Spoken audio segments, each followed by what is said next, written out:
Bismillahirrahmanirrahim. Alhamdulillahirabbil alamin. Iyyaka na'budu wa iyyaka nasta'in. Ihdinas siratal mustaqim. Shiratal ladzina an'amta 'alaihim ghairil maghdubi 'alaihim waladdallin. Assalamualaikum warahmatullahi wabarakatuh.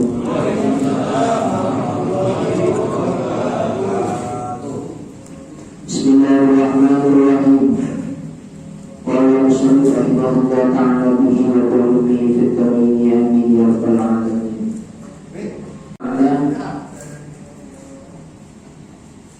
Meneruskan kajian pembukaan kita pada minggu yang lalu tentang masalah kitab takrib. Pada kesempatan kali ini kita akan kembali menjelaskan tentang kitab takrib atau Fathul Qorib. Pada kesempatan kali ini bahwasanya orang yang belajar fikih itu cara memahami fikih itu dengan mudah itu sebenarnya fikih itu gak sulit. Caranya bagaimana? Paling kecil sampai kitab yang paling induk.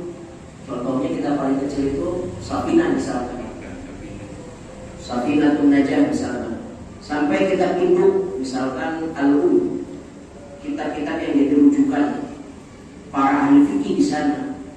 Maka sejatinya kalau kita bikin mudah kajian fikih itu hanya membahas 4+1, ya berarti 5.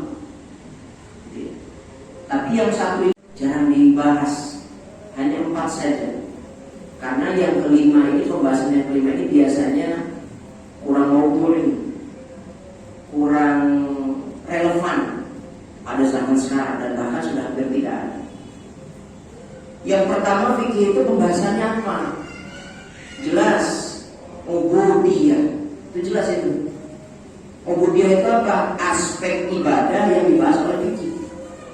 Bagaimana orang sholat bisa benar sholatnya, rukunnya, sahnya, itulah namanya ubudiyah. Pada segala kegiatan yang bermuara dan bersumber kepada Allah SWT. Dan yang ibadah-ibadah itu dibahas itu. Itu satu, pembahasan yang pertama. Pembahasan yang kedua, setelah ibadah, manusia ini makhluk sosial, makhluk yang tidak bisa berinteraksi sendiri, harus ada lawannya, harus ada temannya, harus ada pendampingnya, harus ada tetangganya. Karena manusia berinteraksi dengan manusia, karena manusia berkomunikasi dengan manusia, maka dalam bab fikih ada namanya kitab muamalah. Bermuamalah, bukan bank ya Bu. Ini gak ada kaitannya dengan muamalah. Apa itu muamalah? Misalkan saya pinjam uang sama Pak Gunadi. Ini dalam bahasa Islam apa namanya muamalahnya? Pinjam meminjam, gitu ya. Ini ada diatur. Lalu saya punya modal, Pak Gunadi punya skill yang saya nggak punya, maka saya menanamkan modal agar dijalankan. Misalkan Pak Gunadi punya skill apa nih? Kira-kira skillnya apa? Misalkan mengelola bunga-bunga biar jadi untuk rangkaian ucapan selamat atau ucapan bela sungkawa dan lain sebagainya. Dia punya skill nih. Saya nggak bisa, tapi punya modal. Saya kasih Pak Gunadi untuk dikelola. Kalau dalam bahasa kita namanya apa kalau kayak gitu? Investasi. Dalam Islam ada namanya tiqiron. Saya penanam modal, beliau yang menjalankan. Ini namanya adanya dalam bab muamalah. Pinjam meminjam. Saya punya uang banyak, beli banyak mobil, unit, ada 100 unit. Saya rentalkan, saya sewa, gitu ya. Saya sewa, itu bawa. Ada yang berangkat harian jadi Grab, ada yang berangkat mingguan karena keluar kota misalnya. Itu namanya akad sewa menyewa. Ada ada dan diatur dalam Islam, babnya namanya muamalah. Itu bab yang kedua tuh. Ada yang pertama namanya ubudiyah, yang kedua muamalah. Sampai sini paham ya? Nah, fikih yang ketiga, manusia ini butuh sama pasangan. Laki butuh wanita, wanita butuh laki-laki. Bukan laki-laki butuh laki-laki, wanita butuh wanita, bukan. Yang benar begitu maksudnya. Laki butuh wanita, wanita butuh laki-laki. Kan gitu ya Pak ya? Butuh kita itu. Butuh ada yang masakin, butuh ada yang nyuciin, butuh ada yang ngurusin, kan gitu. Maka dalam fikih yang nomor 3 dirangkum dalam namanya munakah, bab tentang pernikahan. Bab tentang pernikahan.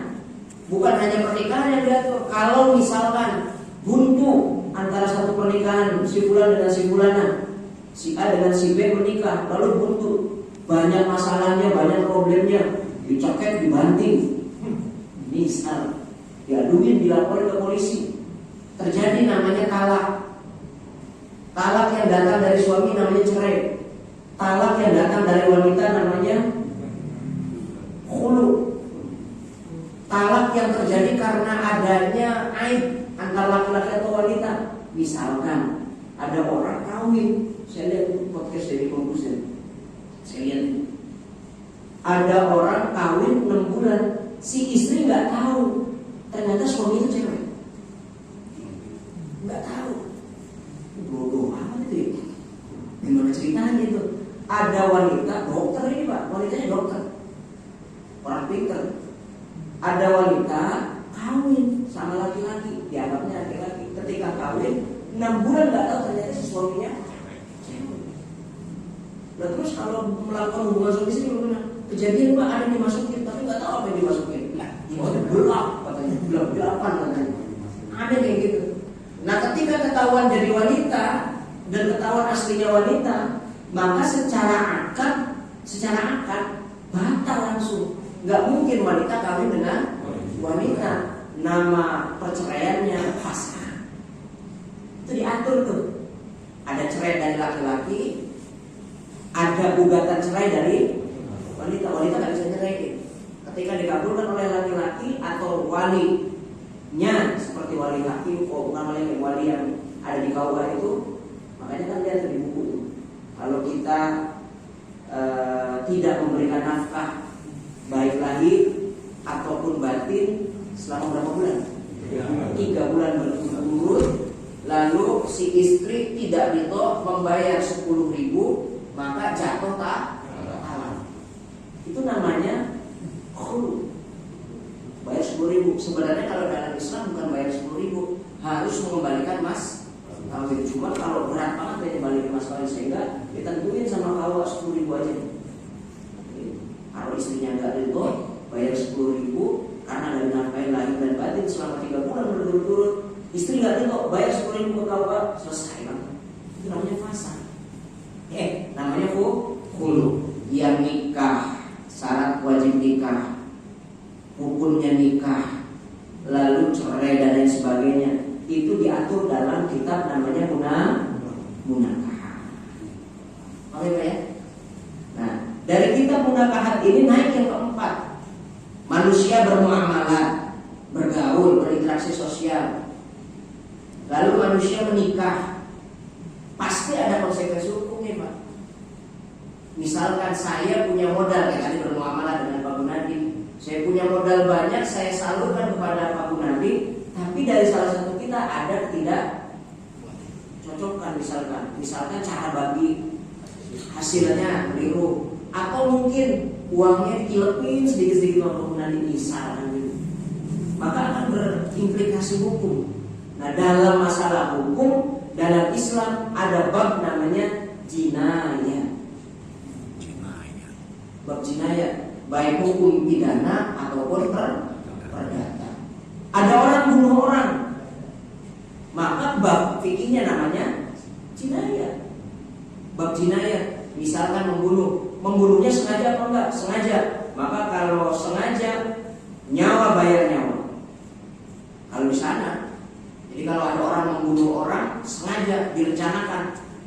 orang yang membunuh itu wajib dibunuh, namanya qisas. Wa minal hayati qisasun ya ulil albab. Jadi kalau Islam begitu, ada orang membunuh sengaja direncanakan qisas. Dari masukin ke penjara seumur hidup, dikasih makan, dikasih minum, wah enak aja. Kalau di dalam Islam mati langsung. Ini luar biasa ini Pak ya. Kok ternyata yang ada di sini pada tidur semua. Kan kesel ya bisa. Saya lemparin aqua. Salim, ini merayu Bang Salim. Kena. Cepet. Tiba-tiba mati. Misal ini mah. Ini kita lemparin. Mohon maaf ya Pak ya. Mohon maaf. Ini aqua alat untuk membunuh bukan? Bukan pisau. Kalau lemparin pisau mah mati kadu. Bener-bener kan?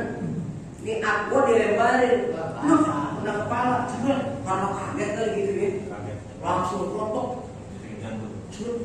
Tewas Ustaz. Ini namanya bukan pembunuhan sengaja. Syibul amil. Mirip-mirip sengaja gitu loh Pak. Maka saya nanti dinego tuh sama keluarga. Udah gak usah dikisah Ustaz, bayar aja dia. Suruh bayar dia. Dia itu mukul lagu berat karena ngilanginnya nyawa. Dia itu mukul lagu karena ngilangin nyawa apa? 100 ekor unta. Kalau 1 ekor unta itu sekarang berapa? 25 jutaan. Paling murah tuh 25 juta kali 100. Kalau beli cendol belum ya Mas. Bolanya gitu. 25 biasanya bawa senapan angin nembakin bajing. Misal atau musang kan ya. Para budak. Dibebasin budak-budak. Nah budak itu berbeda dengan pembantu yang ada di rumah tangga bukan? Bukan. Kalau di rumah tangga kan Bapak mempekerjakan seseorang di rumah, maka ketika dipekerjakan kita bayar. Budak itu enggak sama sekali dapat bayaran. Suruh kerja siangnya, silakan. Tapi nggak dibayar. Kalau yang wanita, misalnya masih cakep, misalnya gitu, malamnya boleh kita kerjain. Halal, namanya aman. Kalau dia melahirkan anak, maka budaknya nanti jadi umil walad, melahirkan tuannya. Tuannya gede, ternyata emaknya masih cakep, boleh tuannya melakukan hal yang sama seperti bapaknya. Saking luar biasa itu. Karena jadi status tuan yang pertama sudah hilang, umil walad namanya. Nanti status yang kedua jatuh kepada anak. Jadi si budak ini punya anak, anak itu harus jadi tuan. Masyaallah, bisa kayak gitu. Di sini dicekir ada kayak gitu. Saya kalau ada mau beli gitu. Tentang ibadah. Yang kedua muamalah. Yang ketiga munakah. Yang keempat jinayah. Yang kelima antik, bab pembebasan budak. Berarti kalau 5 menit aja udah selesai. Dulu sih ngaji kayak gitu butuh 6 tahun Pak.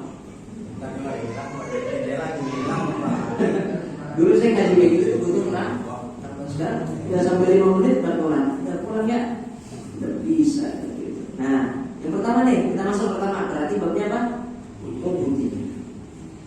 Dalam masalah bab ibadah, tentu yang diutamakan sholat dulu. Pasti itu.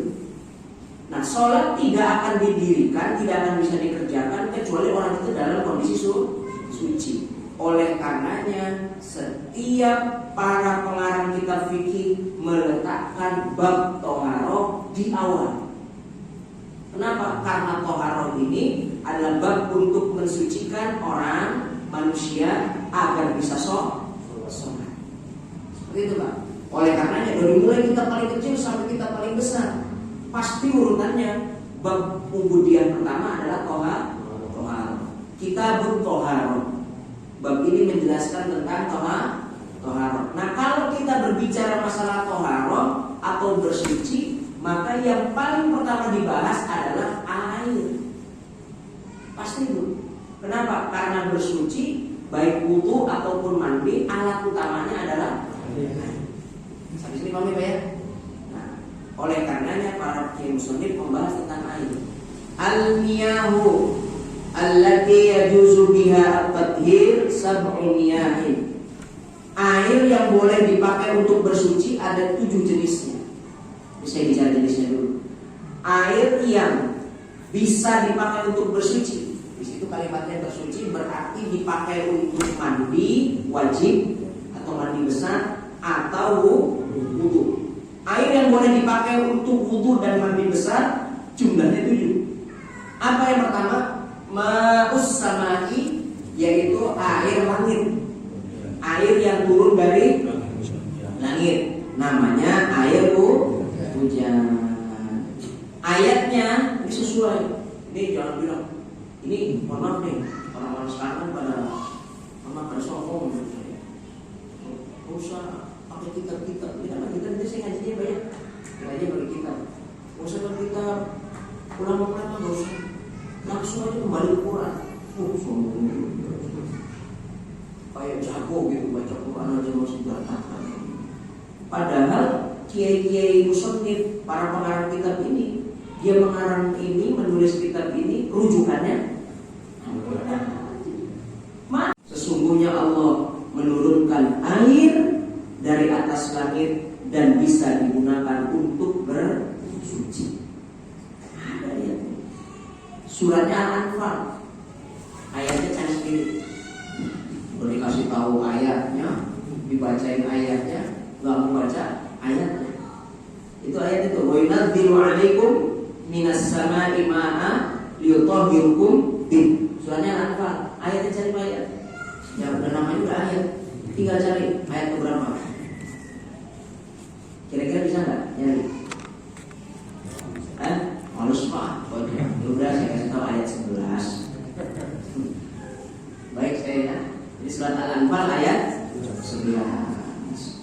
Ini orang yang wudu pakai air hujan, maka boleh. Mandi pakai air hujan, mandi wajib loh pak, bukan mandi biasa. Jadi mandi itu ada mandi sunnah, ada mandi wajib, ada mandi yang mubah. Mandi wajib, sunnah, mubah. Kalau mandi sunnah, misalkan bapak mau sholat Jumat, mandi sunnah. Sunnah, jadi jangan nggak mandi. Biar kata badan kita wangi aja, apalagi wangi aja masih suruh mandi sama Rasul. Apalagi buat tengik, kudu mandi. Jadi sunnah mandi. Mandinya mulai kapan? Kalau mandi Jumat itu sunnahnya dari mulai ba'da subuh sampai menjelang Jumatan. Sunnah mandi. Ini apa? Wiladah namanya. Wiladah itu darah yang keluar saat bayi mengiringi. Bayi keluar ada darahnya. Maka ketika belum nifas, maka si wanita mandi dulu wajib. Mandi wiladah namanya. Ya Pak, habis mandi wiladah kan biasanya baru tuh ngocor darahnya nifas. Ada yang tergantung, ada yang 2 minggu, ada yang 3 minggu, ada yang 40 hari, umum 40 hari itu. Ada yang 2 bulan, maksimal 60 hari. Habis itu mandi lagi. Itu namanya mandi wajib. Mandi wajib. Mandinya orang selesai haid, mandinya orang selesai nifas, mandinya orang selesai wiladah, atau mandinya orang junub. Laki-laki cuma junub doang. Ya, itu. Nah, mandi mubah mah gampang. Kayak kita sehari mandi 2 kali. Mau berangkat kantor mandi, pulang kantor mandi, mubah itu. Kalau kita niatnya benar, saya niat mandi agar wangi, agar nanti nyari kerjaannya atau nggak nyari uangnya gampang, mudah dan lain sebagainya, maka ini mendapatkan salah satu pahala. Mandinya dapat pahala. Jadi kalau usul mubah itu bisa ke arah pahala, bisa ke arah pahala. Itu mandi. Nah, kalau mandi wajib dan mandi sunnah boleh. Mandi wajib aja dipakai boleh. Pakai hujan pak. Kira-kira masuk angin apa enggak? Hujan itu sehat pak. Di dalam kitab jawaban ini ada air hujan turun hari Jumat tengah malam. Alhamdulillah. Salah. Terus turun nih, turun banyak. kita ambil ember, jangan langsung diambil, jangan pakai kocoran. Kita harus di tengahnya langsung ambil. Banyak langsung. Nah, ketika banyak dibacain sholawat 1000 kali, dibacain ayat law anzalna hadzal Quran 1000 kali, bacain qul 1000 kali. Ini benar ada dalam dibacain qul a'udzu birabbil falaq, bacain qul a'udzu birabbin nas, semua 1000 masing-masing. Lalu ada yang dipakai mandi, ada yang dipakai minum. Maka benda-benda tajam nggak akan nyentuh badan kita. Alias kok. Kalau ada orang kena santet, bisa dimandiin pakai air itu, rontok santet. Cuman hujan malam Jumat, hujan hari Jumat itu susah. Tengah malam susahnya luar biasa. Itu udah kita tunggu, wah hari Kamis ini mau hujan nih kayaknya. Malam nih kayaknya hujan. Pas besok baru hujan. Hari Jumat, Sabtu yang malam hujan. Hujan itu macam-macam. Ada lagi hujan bulan Maret. Kalau Supardi Joko Pramono kan hujan bulan Juni. Penyakit itu. Kalau dalam ilmu aja hujan bulan Maret itu berbeda dengan hujan bulan-bulan yang lain. Beda. Ada apa namanya? Ada khasiat. Saya nggak mau kasih tahu nanti kok saling ikut-ikutan. Itu kita menjalur aja kayak gitu. Kita pernah punya bulan Maret. Bahkan orang-orang mujarab, tapi benar loh. Saya kira begitu. Bahkan guru saya itu selalu bangun. Orang kalau bulan Maret megang duit, alamat 1 tahun megang duit. Percaya nggak Pak? Kalau ada orang megang duit di bulan Maret, maka alamat tanda orang itu 1 tahun pun punya duit. Tapi bulan Maret gak punya duit, hati-hati. Setahun gak orang punya duit.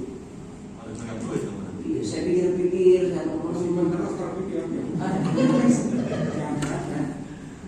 jual setelah selesai untuk makan disimpan. Kalau punya duit berarti setahun punya duit. Orang dulu udah nggak begitu Pak. Nggak pernah panen raya sih. Orang dulu orang bilang punya sawah. Oh iya ternyata benar. Saya ternyata waktu ikut sama guru saya ketika ikut sama kiai saya kan ditambah Pak. Itu panen pasti bulan Maret. Panen bulan Maret. Tapi kalau bulan Maret boncos. Ketika tuh roti. Kalau bulan Maret ramai berarti alamat ramai semua. Ramainya ramai suli maksudnya ramai mutan. Nah terus sama air lah, langit atau air hujan. Nanti ini ada literasi nama ma'us sama air langit karena dalam biar kata air laut yang asin seperti itu ternyata diperkenankan untuk dipakai wudu dan juga mandi wajib. Ada dalilnya ada. Ini diriwayatkan Abu Hurairah.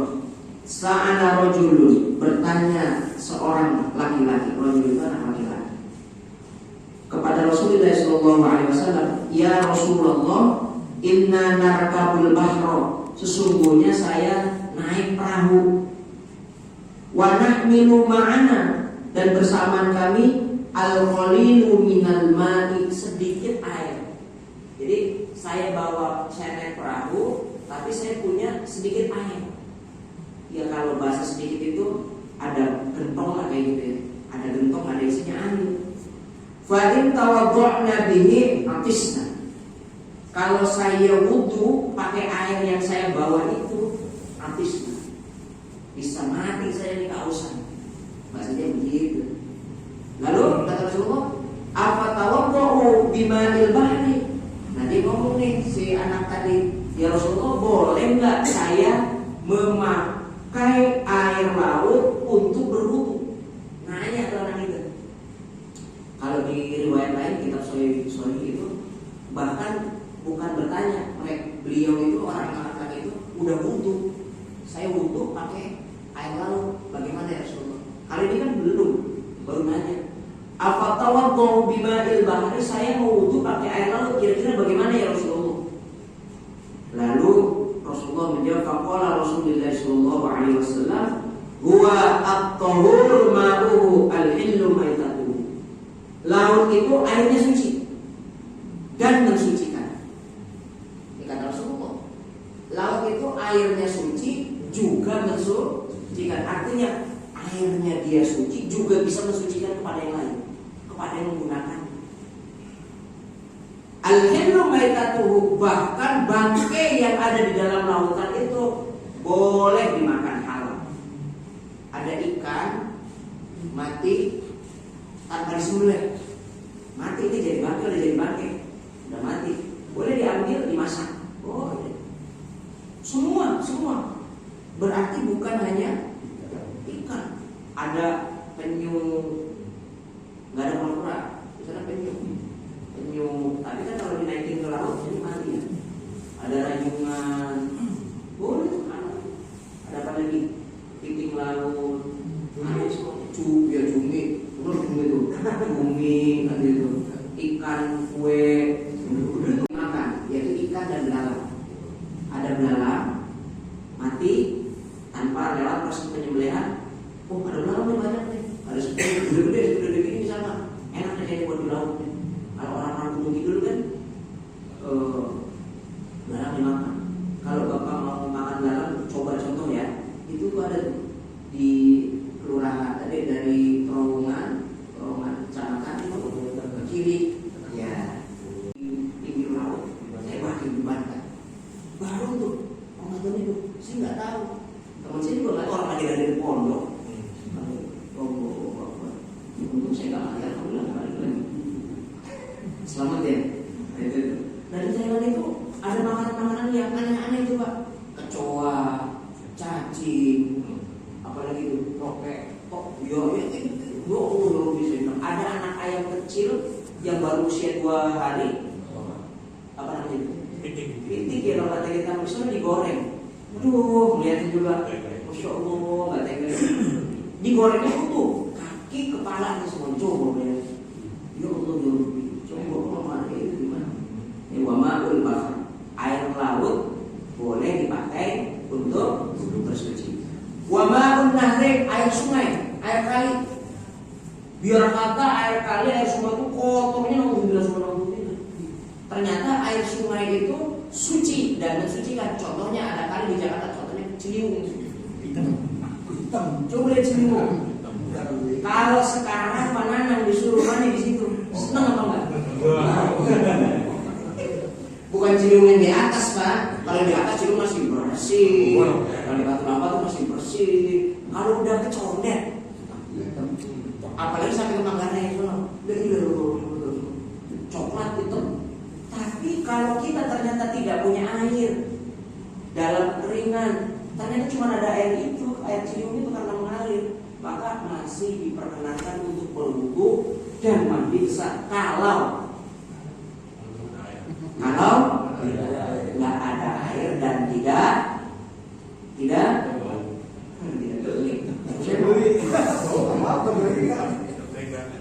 saya nggak pernah tinggal di Condet Pak. Zaman saya tahun 90-an saya tinggal di Condet itu dalam hotel Mondok itu masih agak bersih kan. Ekosistem masih terjaga. Tahunya yaitu air sumur. Air sumur itu air yang dicangkul atau dibor dari tanah ke bawah. Berarti air yang ada di bawah tanah. Setiap air yang diambil dari bawah tanah maka hukumnya suci dan mensucikan. Masjid kita pakai nggak? Walaupun bukan namanya sumur, jet pump. Tapi kan jet pump itu kan ngambil airnya dari tanah. Tanah itu maksudnya sumur. Jangan itu sumur. Wama'ul bikri. Selanjutnya wama'ul aini, air mata air. Ini namanya air tuk nih. Tahu air tuk ya Pak? Kalau dulu di sawah itu suka ada di pinggirannya, kalau kita colok muncul itu ser. Dulu tuh jalan di sikulnya, sekarang jadi geraha itu geraha. Wah ini tuh air tuk itu. Saya jalan-jalan kalau misalkan capek ada tanah saya colok begitu. Air salju. Cerita nih Pak, Sayyidina Ali menikah sama Siti Fatimah. Malam pertama, ternyata udara lagi dingin luar biasa. Di Mekah Madinah itu kalau siang panasnya pol, tapi kalau dalam waktu musim dingin, malamnya dinginnya pol. Satu waktu dinginnya sangat pol. Saat dingin, ternyata air itu jadi batu semua, jadi batu es. Mandi nih, pada melakukan hubungan suami istri malam pertama, pecah-pecahin bisa dinanti, pecah-pecahin, dipanasin sama Siti Fatimah, baru dipakai mandi. Nanya sama guru, saya mandi kayak begini, pakai air es, boleh apa enggak? Boleh. Nah itu kalau di Arab nggak ada salju. Kalau di Jepang, di mana lagi ada salju? Di Cina ada salju, kita kumpulin, ternyata jadi air, maka boleh dipakai mandi, juga dipakai wudu, asal disurutin dulu, gitu ya. Nah itu namanya wama usalji. Yang terakhir wamaul barodi, yaitu air yang turun dari langit tapi bukan hujan, namanya air embun. Dulu orang tua saya punya gelas, dia taruh tuh di atas tuh, ditaruh di atas, tapi gelas airnya cuma setengah aja di sini. Nanti pagi udah penuh tuh, ingin super luar biasa. Atau mungkin gelasnya kosong, ditaruh di atas, nanti ada sisi segini. Kalau dulu saya waktu masih kecil, karena dulu sekolah lewatnya jalannya lapangan rumput, itu kalau pakai sepatu basah semua. Tapi nggak pernah hujan, bukan hujan itu. Bukan hujan, ternyata air. Air itulah air yang diperkenalkan oleh Rasulullah SAW untuk melakukan mandi dan juga wudu.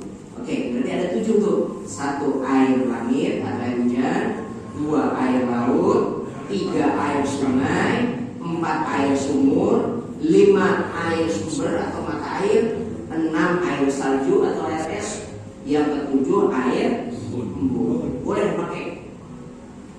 Nanti tanya, kalau pakai aqua bagaimana? Oh itu nanti urusannya belakangan. Ya, oke. Ada pertanyaan? Air sudah dipanaskan. Iya. Air yang sudah dipanaskan itu nanti ada jenisnya, yaitu air yang dipanaskan bukan pakai api, tapi pakai sinar matahari. Jadi air itu ditampung di tempat gitu ya, tapi bukan ditampungnya bukan pakai ember, tempat yang seng, kayak drum, kayak seng, kayak baja gitu. Ditampungnya tempat kayak gitu, air ditampung tempat kayak gitu, dipanasin di cahaya matahari. Maka ya toren matahari. Ada toren yang ini yang tadi. Emang toren Jadi ada yang toren bukan dari plastik ya. banyak. Ada juga status ya. Nah ini hati-hati. Nanti kalau pakai torennya yang jangan yang status maksudnya gitu ya. Besi dipanasin sama matahari. Maka ini bukunya bukan nggak boleh dipakai. Ini masih suci dan mensucikan, tapi makruh. Jadi dia suci dan mensucikan, tapi makruh untuk dipakai. Kenapa makruh? Karena dipanasi di bejana yang stainless. Mengenai beberapa jenis ikan laut yang sudah menjadi bangkai bisa dimakan, diolah. Yang saya tanyakan gini Pak, misalnya ada ayam baru mati dibuang ke laut, itu bisa diingatkan nggak?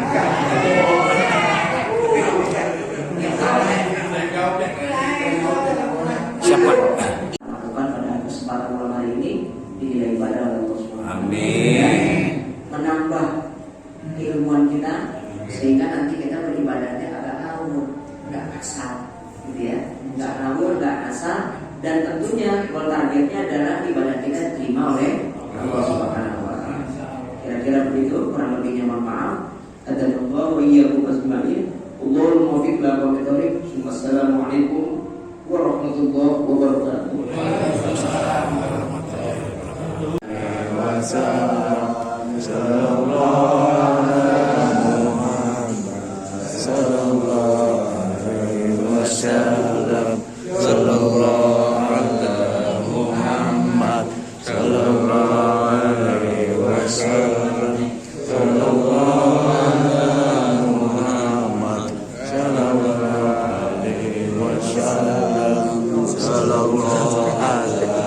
Muhammad sallallahu alaihi wasallam. Sallallahu